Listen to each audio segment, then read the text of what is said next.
This pissed them off, but they still tried to show off what they could do as a couple for the kids that I couldn't as a single mom.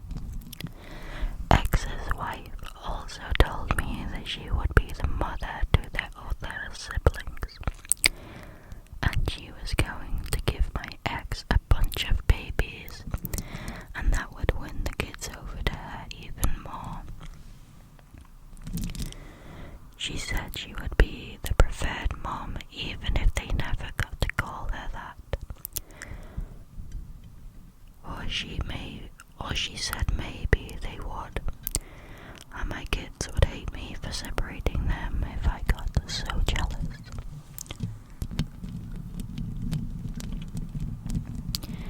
I spent a lot of years documenting and trying to stay calm for the sake of my kids. I spent a lot of years documenting and trying to stay calm for my kids. We used a co-parenting app for communication, and they still send messages through that about how she'd be favored and things like that. They were scolded a number of times over it. A few years ago, I put my kids in therapy because I knew they picked up on the issues between the adults.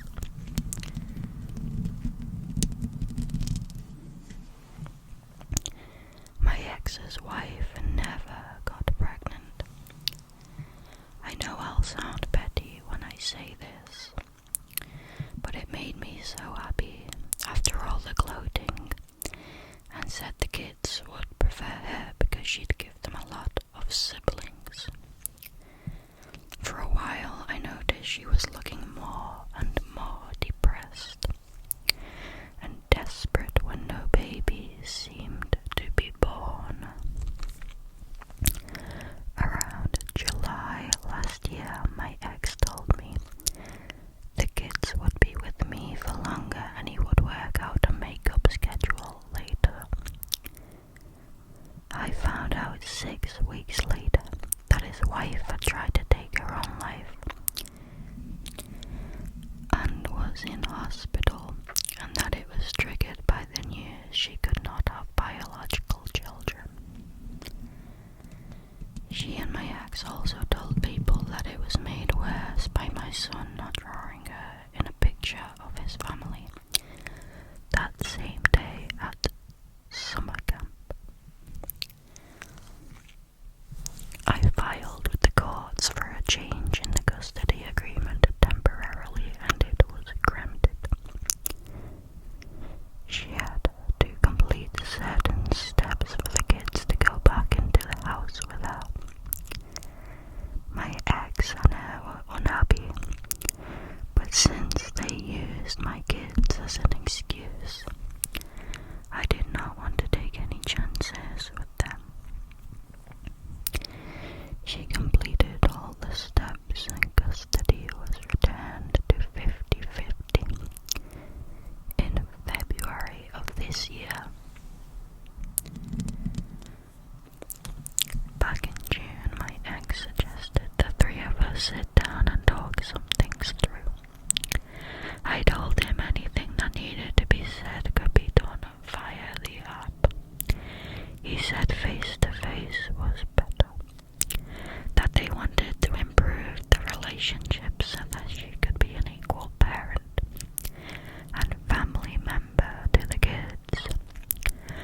Both of them started info dumping about her inability to have biological kids, and how it hurts her to know that the kids don't see her as family. How they want us to put away the animosity so we can all be present and be there for the kids, and that she realizes it won't happen while she hates my guts and wishes I would give the kids to her.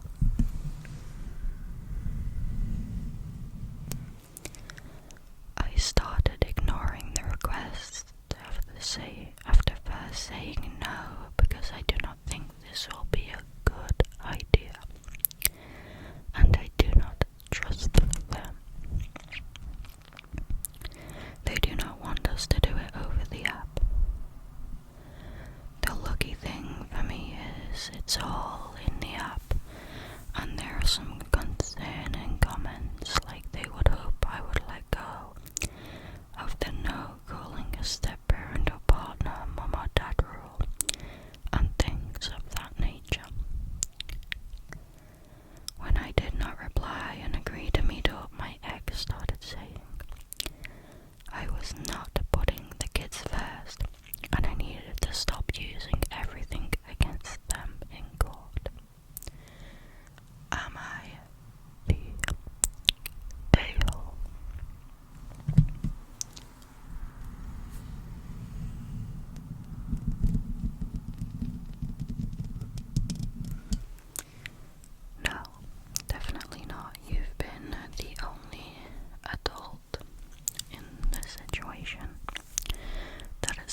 relations.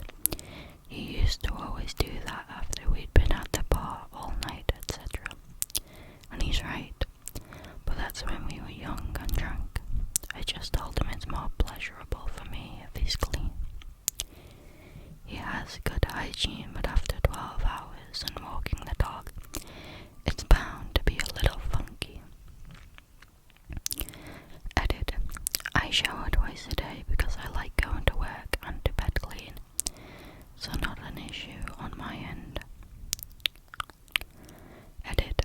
This isn't a joke. I am simply wanting to know if my request is unreasonable. I don't ask him to shower every time. Sometimes he's already showered beforehand. But I have asked him to shower a few times and his response has always been that he didn't sweat and showered earlier in the day. I never want to make him do anything or give him an ultimatum, but the comments were definitely helpful for us both. Final update. After a few days, I learned my husband's biggest question with my request to shower was why the change. Well, it's not sudden.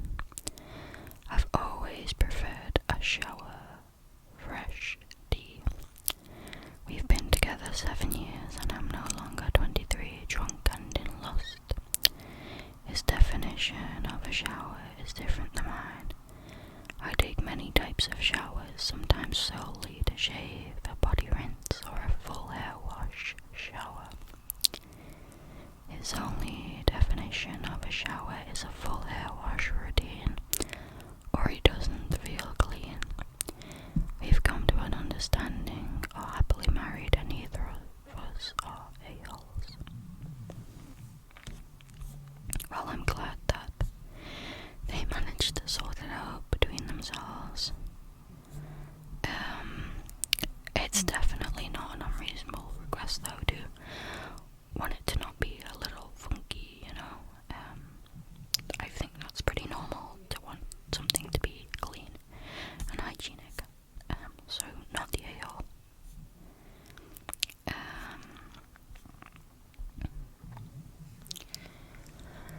This next one, by the way, I'm so sorry about my dog snoring again. I say it constantly, you guys must be sick of me hearing it, but she's my little shadow. My little shadow. Okay, this next one is by Andrew. It's titled, Am I the a-hole for denying my dad's wife and her kids as my family? And reminding my dad he made the choice to stay when I had no say.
recently that I should come for a family dinner with him, Ellen and her kids, and some of her extended family.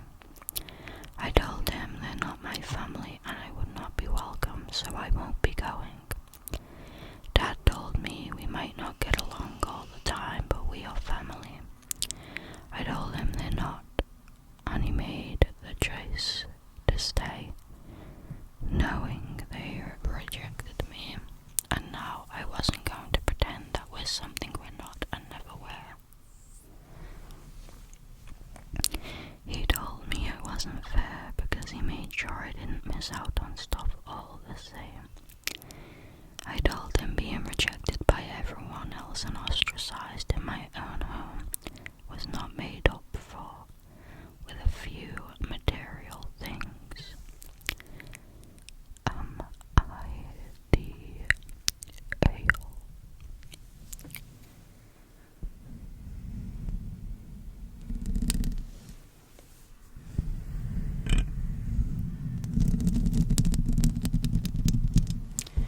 No, of course not. You are not the a-hole. And I also think he's a terrible father, because what sort of father would be willing to stay with a woman who treats and allows her sons to treat your child with such cruelty and disrespect? Like, that would not be going, in my opinion. Like, they would be kicked out. I don't care if they didn't have a place to go, they'd be kicked out. And, it's the case of, like, that is your child and you need to put your child first. I could never, ever stay in a relationship like that with a toxic, horrible family. Especially the older siblings who are way old enough to know better. Like, you don't have to like the situation, but you should not be treating a child like that. That is cruel. Okay, this next story. It is possibly gonna be the last story for tonight. It's by What Fever. It is titled, Am I the a-hole for refusing to meet my mum's fiance after she lied about her affair? My mum divorced my dad last year after over 30 years of marriage. During the divorce, my dad accused her of cheating and she denied it, saying she was just done. I defended her to him, insisting he accept that she was unhappy, which put a strain on my relationship with my dad. A month later, she told me she was going on a date. I was genuinely happy for her and supportive from a distance. I even said hello to this new guy over FaceTime. Over the next 2 months, it escalated quickly. Casual dating turned into trips, meeting his family, and planning a trip next year. Then it hit me. My mum had been having an affair long before leaving my dad. The man she was seeing had been married and left his wife for her. When I initially confronted her about the affair, she denied it, saying they only knew each other and talked now and then. I had to press her repeatedly before she admitted the truth. After she apologized, that slowly turned into her framing it as me needing to forgive her, telling me how unhappy she had been in the marriage, how she had been such a good mom, and that I could not understand what she had been through. That emotional manipulation, being forced to justify her actions, while feeling guilty for questioning her, was even harder to process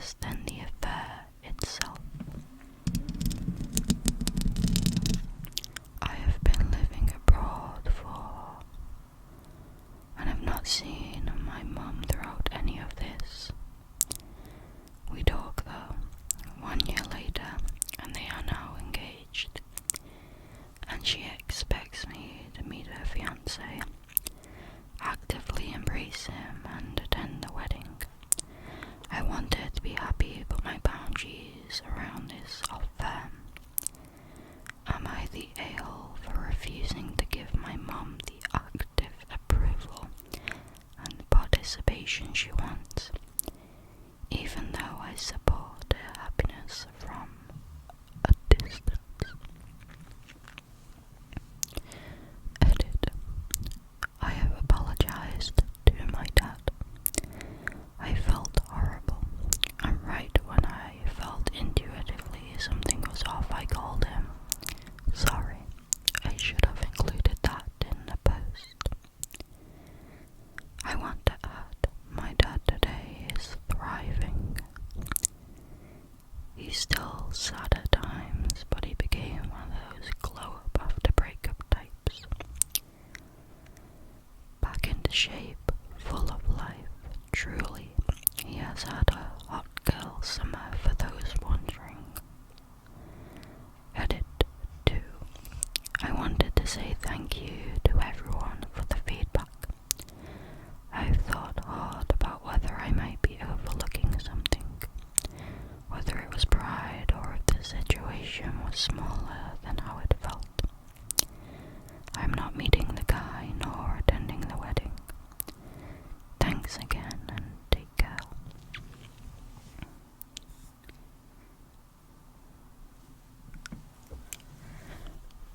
Yeah, definitely not the a-hole. I also would not meet the guy, would not attend the wedding, anything like that. I would have zero interest and zero want to be involved with them.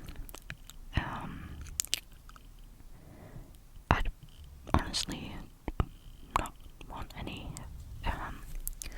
contact with my mom for that, especially for lying about the affair, like making you look a fool for defending her, and like, I don't know, I feel like there's not really an excuse for cheating. It's one of those things where, like, I understand if you're in an abusive relationship or marriage, you can't just leave, but in that case you're probably too scared to cheat as well, because your partner's psychotic. So when you're in like a safe relationship, should I say, I really feel as though there is zero excuse